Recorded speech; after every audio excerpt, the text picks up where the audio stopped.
Hello, everyone. Well, we all know food as medicine, but how does it apply to women who are going through perimenopause, menopause, and beyond? Well, that's what we're going to discuss today with Alex Robinson. She is a nutritionist, certified nutritionist, a yogi, and a menopause wellness coach. She's joining me live from Australia. Thank you so much.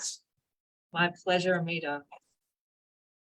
So let's just start with different stages of menopause first. And then what I really want what our viewers to understand is how does the lifestyle and diet also changes, right? Because according to these three stages.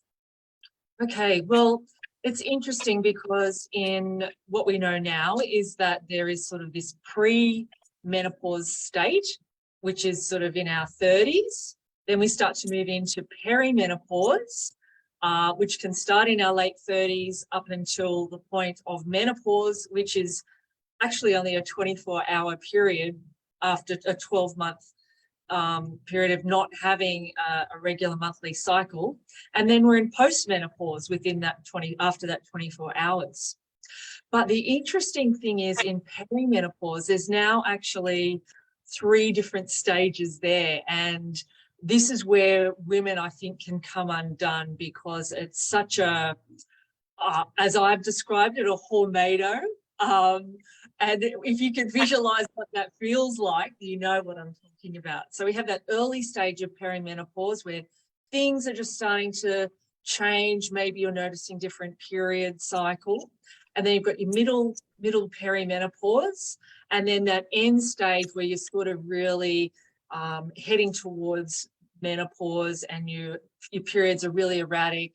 Lots has changed, but you still haven't quite got to that 12 months. So within that itself, perimenopause is quite an interesting stage for a woman to go through. Yeah, absolutely. So now what is happening is in perimenopause, mood swings, right? Well, hormones are going like a roller coaster. I think you all understand that. Yes. Along with the hormones going roller coaster, moods are also going roller coaster, right? Because we're angry and emotional and crying and all that stuff. I mean, I know my situation. So now, how do you adjust your diet and lifestyle? It's important, right? Because if someone doesn't want to take hormone replacement therapy, what can you do? Yeah, so it really is a time for a woman to hit the reset button on her entire life. Unfortunately, in perimenopause, most of us aren't ready to do that. We sort of feel like we're pushed into this and we're not ready and we're unprepared for what's ahead. And having gone through perimenopause and menopause on the early side, I felt that myself and experienced that. But now looking back and knowing what I know, being able to prepare in advance is fantastic. And so that really leads to all areas of your life, but particularly when it comes to nutrition and using food as medicine to support you, stress management and getting on top of your sleep. I would say they're 3 key things. But if we're talking about food, we really have to become conscious of every meal really that we're putting in our mouth and trying to make it as nutrient dense as possible. Perimenopause is a great time of inflammation. Just being in perimenopause and menopause is inflammatory to the body because it's being thrown out of whack. It's going through this readjustment of finding a new normal without estrogen and progesterone in the body as it's been. So we want to find foods that are going to be calming because often we're in a heightened state of stress and anxiety, so our cortisol is often high.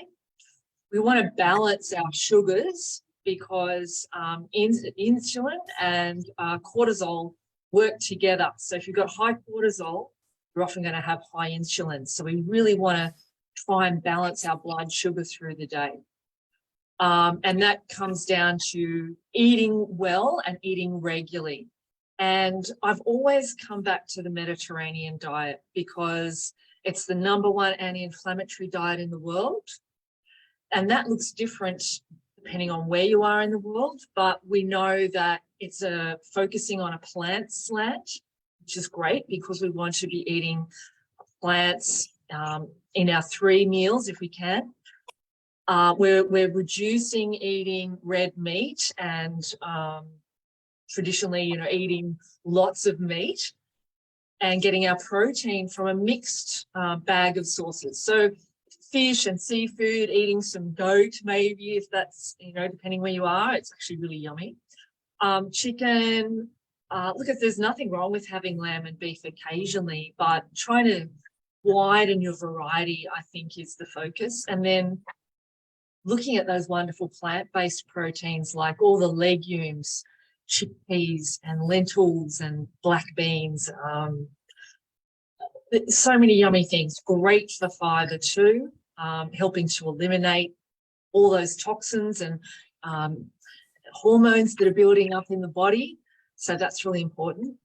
And then thinking about that inflammation factor. So really it just comes into eating real food. That's what the Mediterranean diet is about, making sure you're getting your good fats from your olive oil and your avocado, your nut butters, nuts and seeds, our complex carbohydrates. And I think that's probably where we come undone a bit in the busy modern world that we live in, that we go for the simple carbs because it's easy, it's filling, triggers the brain, we get the dopamine hits, chips, pastry, cooked baked goods, those sorts of things. So that's all complex carbohydrates, and that's all fueling that insulin response and spiking our blood sugars, and also creating those erratic moods.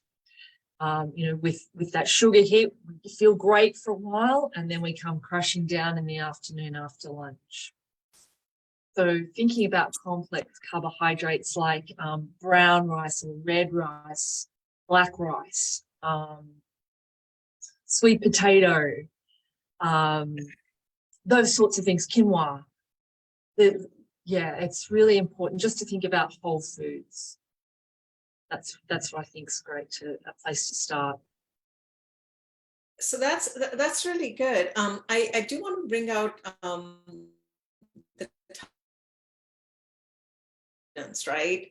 And also adaptogenic herbs and phytoestrogens. So because phytoestrogens are something that mimic the estrogen in the body. What are your thoughts on that? Is that something that we can take ourselves, or like it's a really interesting question, and there's still a lot of discussion about it. I think there's a place for it in our diet. What I've read and understand is that in this perimenopausal phase, where estrogen is like that tornado that I described, so it's roller coastering up and down, and there's no rhyme or reason to it. And if we're eating these phytoestrogens found in things like flax seeds, lignans, those sorts of foods, soy-based foods, then they are behaving like estrogen receptors. So estrogen can bind to them because they look similar, and then we've got estrogen in the body. So that could be problematic in perimenopause when we're probably not wanting as much estrogen floating around freely. I think it's okay to have a couple of times a week, but maybe not something that you're eating every day.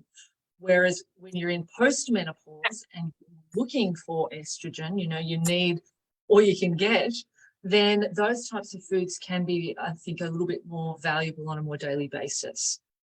But that also depends on where you come from in the world and your access to it. Is it organic? And we know that eating organic food is reducing that inflammation in the body because it's not so processed and lots of chemicals and that sort of thing. So always trying to have organic food where we can, or washing it in a good clean solution. Yeah. No, that makes sense. Like you said, loading ourselves with soya when somebody's going to perimenopause doesn't make much sense, but you still have estrogen in your body, right? Because that's just a hormone going up and down. But post-menopause, when the estrogen and progesterone has gone completely diminished from the body, then the soya and the cruciferous vegetables, those kind of things are come into play, right? To your Yeah, point. absolutely. I mean, cruciferous vegetables are just a must at any stage of life because they're supporting our liver function. And as we know, the liver is the biggest detox organ in the body, and it needs all those incredible compounds that we find in broccoli and cauliflower and our shards and all the greens to extrapolate and pull apart all those used up hormones and clearing them and eliminating them through the body. And they're also fabulous anti-cancer compounds too. So just for general health and well-being, cruciferous vegetables are one of my number ones. All right. Well, this is a quick session that we bring, 10-minute session. We just wanted to bring how women should modify their diet when they start hitting late 30s. In fact, before that, you don't want to be waiting, right? Absolutely. This is something that I wish that I had known.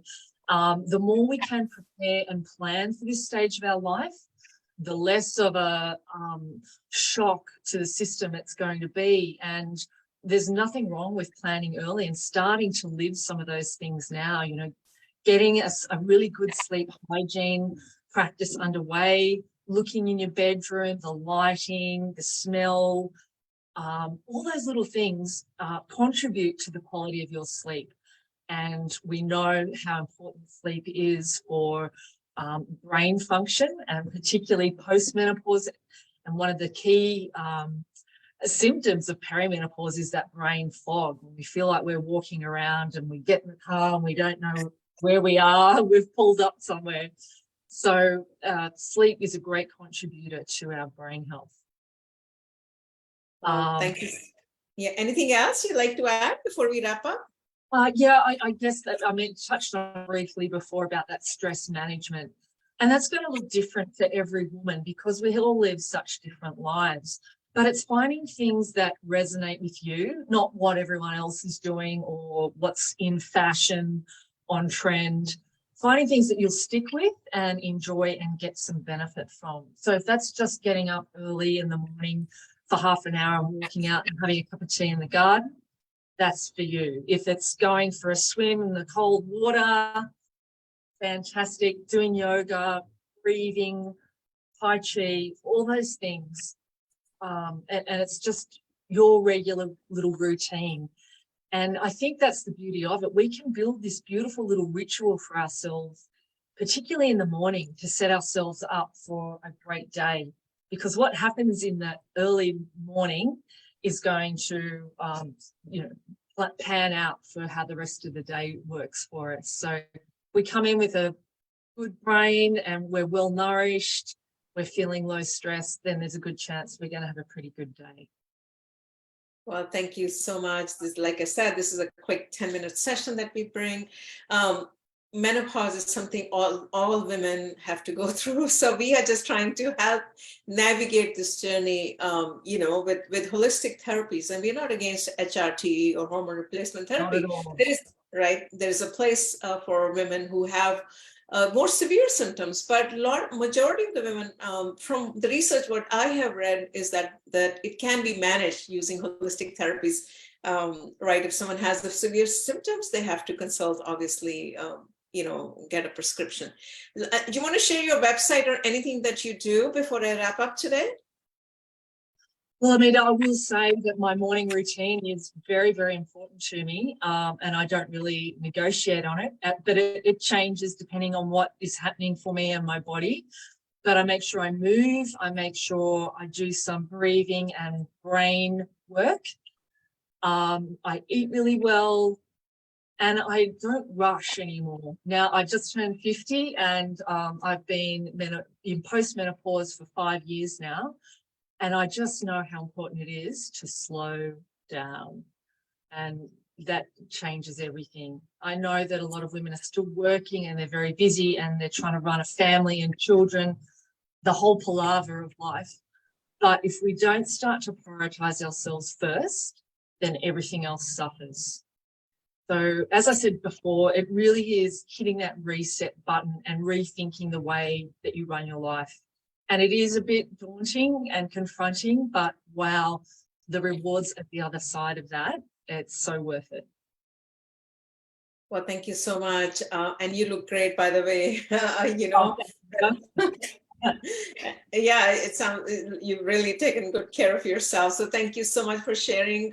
Anyone who wants to get in touch with Alex, we can put in your email, your website below your session, but we are launching all these programs focusing on mid-aged women there. So thank you so much for your support. Thank you.